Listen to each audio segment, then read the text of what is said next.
Do you think that the Obama administration is being rightfully criticized with regard to how widespread the collection is? Not the legalities of it, because we all know it went through the right channels.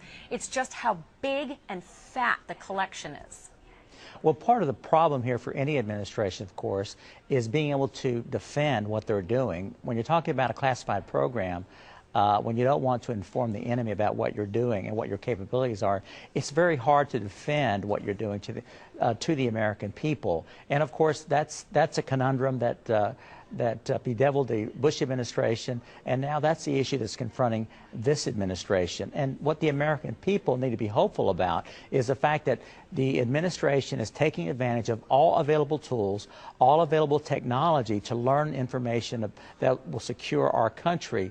But I think it's also appropriate, I mean, this is an extraordinary power, it's also appropriate to be concerned about potential abuses. I support this kind of activities so long as we have the appropriate checks and balances to guard against potential abuses. Judge, that's exactly the line everyone's trying to draw right now.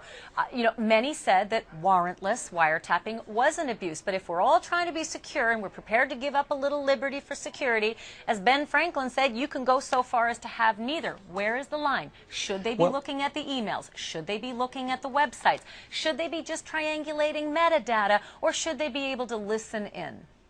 Well, of course, we don't know exactly all the details of what these programs entail, and that's, again, as I said, that's going to be the challenge for the administration in terms of reassuring the American public that they're doing everything that they can do to protect our country, but doing so within the limits of the Constitution. One of the things, there's a lot of misinformation about what our rights are. For example, I mean, the courts have clearly already held that information, your personal information, in the hands of third parties, there is no reasonable expectation of privacy in that kind of information. Now, it may be protected by statute, but again, if you're talking about the Constitution wouldn't apply with respect to the protection of those kinds of records. And so we need to get to the bottom of what's going on here to the extent that we can do so without jeopardizing our national security and educating the American public about in fact, what are our legal rights under the Constitution.